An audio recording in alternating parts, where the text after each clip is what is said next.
Voting is a tried and true method of getting people to decide in any democratic society who should run the country based on the policies they are campaigning for. Over the many years that this practice has taken place, politicians have lied, cheated, stolen, swindled, hoodwinked, is that a word?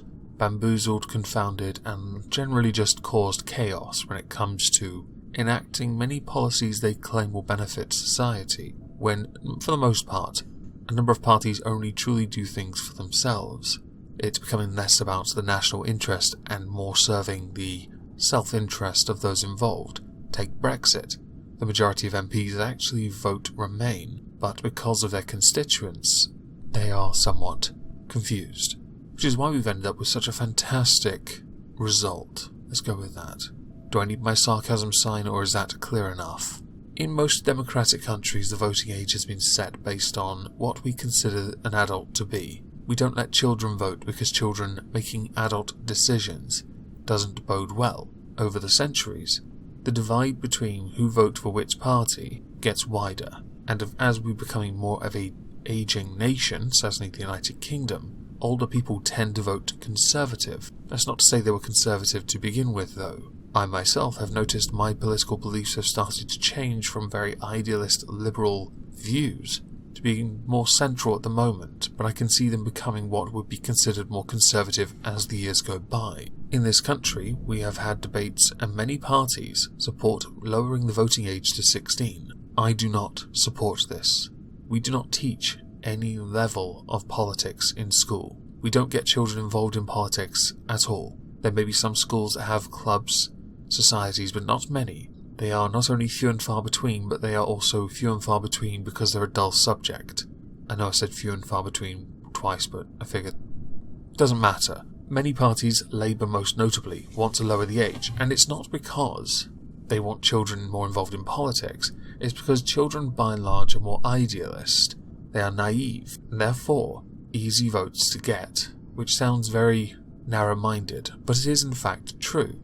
As we are younger, we're more idealist about the world. As we get older, we become more aware of what is going on in the world. We either set ourselves in with groups and then end up allowing ourselves to be pushed in a direction, or we remain individual and make informed decisions based on our own circumstance. Again, Brexit is a perfect example of that. I personally voted to leave for reasons that are personal to me, and I did not care about anyone else because the perceived greater good was of no interest to me. It was entirely selfish, and I'm okay with that. I stand by my vote, no matter how many times people tell me, yes, well that's not in the national interest. Fuck the national interest. I spent 7 years unemployed. I was done losing opportunities for work to others who didn't even have the same skills I had. There have been many debates in Parliament on the subject of lowering the voting age, and the Conservatives, and I stand with them on this particular issue, have outright said no. I believe one of the United Kingdom's devolved administrations has lowered the voting age. I believe it to be Scotland. I know that someone tried to do it for Brexit, so that younger people would be more encouraged to then vote Remain. With Labour's naive approach to it, or perceived approach to it, being to get more votes, it then seems less about affecting change and more about simply doing what you must to stay in power, even though Labour are not in power yet. Although they may well be. If Theresa May loses the vote, that may well happen today. Who knows?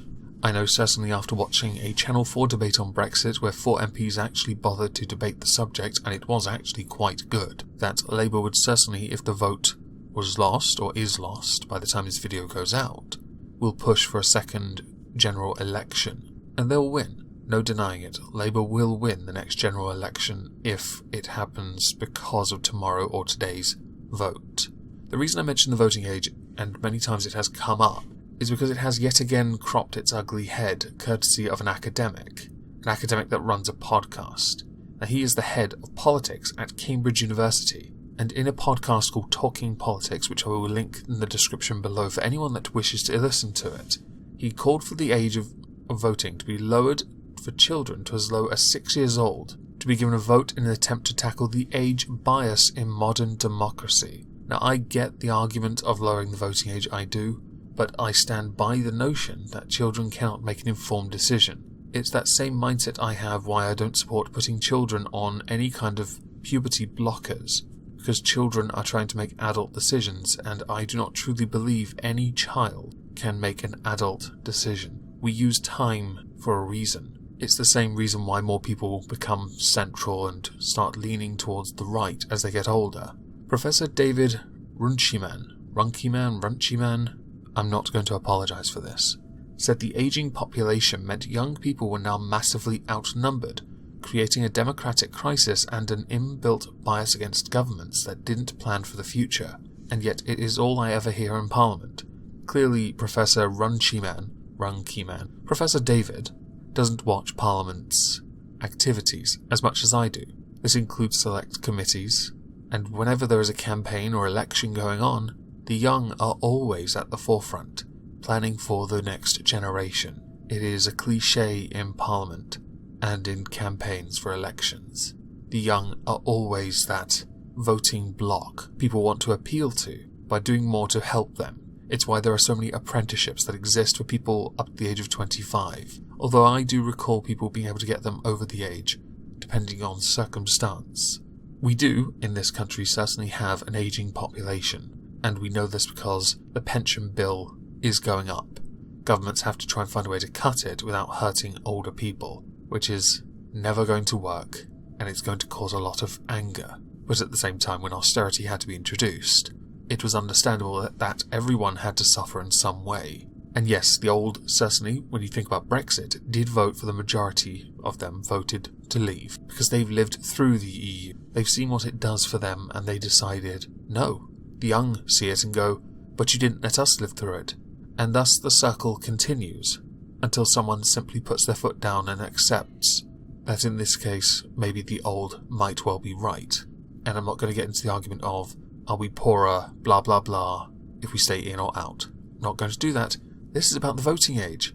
In this podcast, he is quoted as saying, I would lower the voting age to 6, not 16. And I'm serious about that. I would want people who vote to be able to read, so I would exclude reception age children. What's the worst that could happen? At least it would be exciting. It would make elections more fun. It is never going to happen in a million years, but as a way of capturing just how structurally unbalanced our democracies have become, seriously, why not? Now, one of the major flaws with this, and I say major when there are many, is the fact that children, especially the age of 6, are very easily persuaded. It's all well and good saying children who know how to read and write, but comprehension is not something that children just have. To comprehend the magnitude of what they are getting involved in, it's a stress and a pressure. Children don't understand it.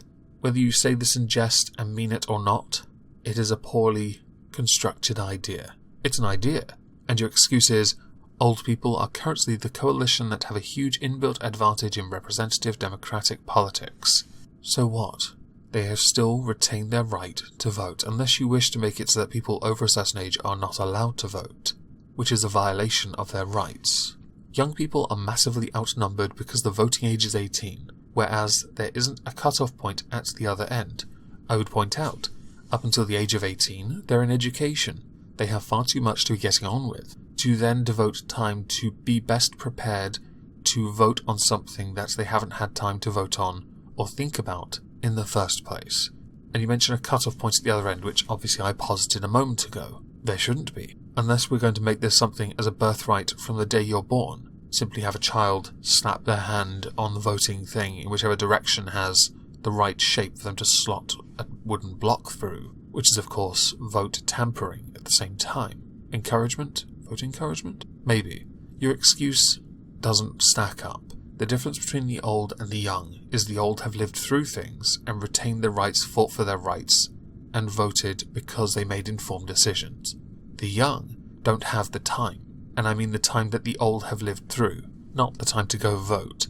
Although, the young do tend to not vote anywhere near as frequently as that of the old, i.e. participating in a democratic practice. This isn't Australia. We don't mandate it. But if you want to instead come up with a constructive solution, why not do that? Why not make it mandatory that everyone vote? Which would cause so many problems.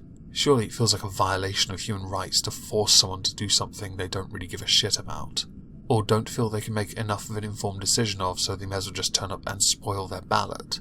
The recommendations he makes come from a book called How Democracies End, which examines the signs of how democracy is collapsing, with him being quoted as saying, "Young people are triply discriminated against.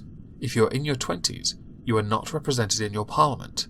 You keep losing elections, and you are expected to care about the future, the environment, the unborn, and it is your job, as a young person, to somehow take up causes that old people are a little bit long in the tooth to worry about." And yet, one of the most popular politicians with the young right now is Jeremy Corbyn, who is ancient as fuck, and not a career politician even though he's been in Parliament for over 30 years. As far as voting ages go, I wholeheartedly disagree with the stance of Professor David. I maintain the age of 18 is a reasonable age. I also think that when we look at voting correlations, we shouldn't be caring about the age of those that vote. We should look at why people's views and perceptions change over time. It does show young are naive, and potentially the old are a bit more grumpy, but I don't care so much about the age element or aspect of voting. If you want young people to vote, I think we should mandate a basic understanding in politics. And by that I mean a comprehensive breakdown of every damn policy so kids can make truly informed decisions going forward in a democracy. I would love to know what everyone here thinks. I noticed that yesterday, the last 2 videos have been tanking a little bit. I don't know if Google have changed the algorithm, but a number of people have told me they didn't even see the video in their subfeed, so I hope they do see this. But I would love to know what you all think in the comments below about the voting age, because it is quite a contentious debate, and I am intrigued to know what you all think. So please let me know below. I hope you all have a lovely Tuesday, and thank you all for listening.